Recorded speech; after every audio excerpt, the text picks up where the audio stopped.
During World War II, many towns and cities across England suffered under the Luftwaffe's bombers. New Milton in Hampshire was no stranger to this. Although a relatively small town, New Milton was bombed in 1940, 1942 and 1943. Sadly, as a result, 31 people lost their lives in the streets of this lovely town. On the 28th of August 1940, New Milton citizens were going about their daily business, unaware that they were about to experience unimaginable tragedy. A young telephone operator, Rose Perrott, was working in the telephone exchange situated on the top floor of the post office in Station Road. This is the post office building as it is seen today. She received a call from the nearby Leamington Town Hall warning that enemy aircraft had been spotted. She transferred the call across to the ARP office and fire and police services.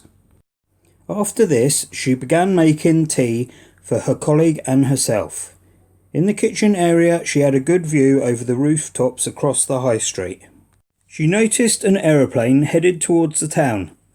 As it drew nearer, she thought it had started dropping propaganda leaflets, until the first of many loud explosions rocked the building. Rose and her workmate ran to the basement to take cover. After a few minutes, Rose bravely returned to her post manning the switchboards.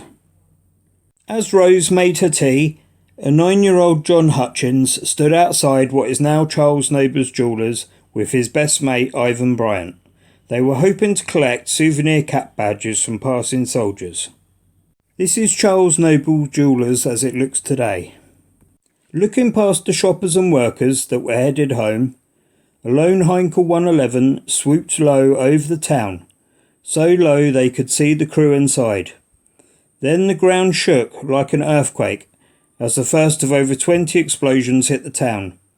Soldiers from the 2nd Battalion Lancashire Fusiliers ran bravely down the street, shouting for everybody to take cover. John and Ivan at this point were separated. John took cover in Boots Chemist, which was situated opposite the current Boots. Ivan ran south down Station Road. This is Station Road as it looks today, around the area where all the victims were killed. Once the explosions ceased and the dust settled, people cleared the area whilst police and fire officers attended the scene. Bodies lay everywhere, on the street and in the road. In fact, 20 civilians and 5 soldiers were killed, men, women and children. Buildings everywhere were destroyed. One victim was a 15-year-old telegram messenger boy, Archie Bursey. He was killed delivering a telegram in Old Milton Road near the crossroads. Mr. Alfred Prober, his wife Hilda and 4-year-old daughter Jeanette were riding through New Milton on a motorcycle with a sidecar.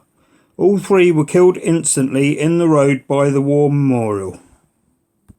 Corporal Thomas Davis was on 48 hours leave and met his wife Evelyn at the train station.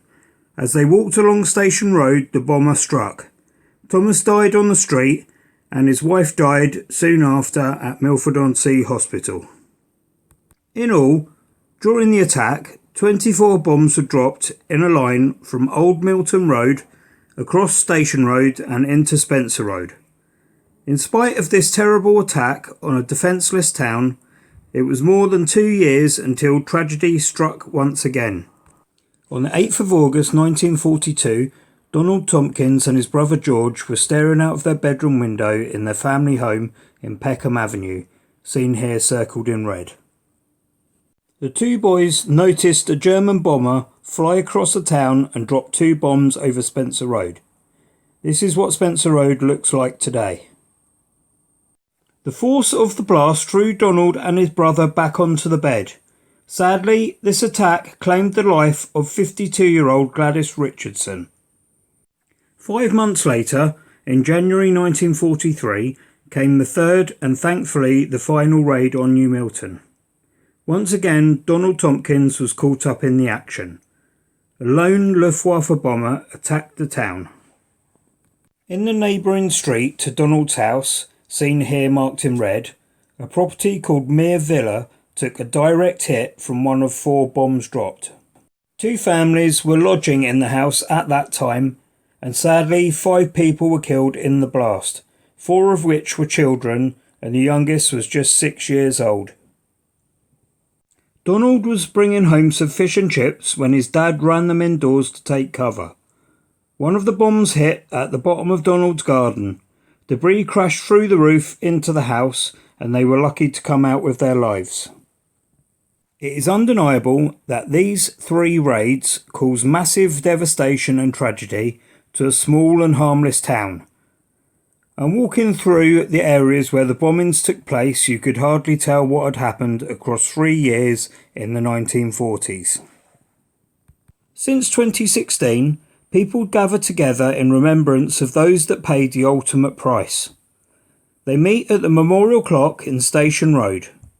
This is a tribute to those who died, so we may never forget what had happened.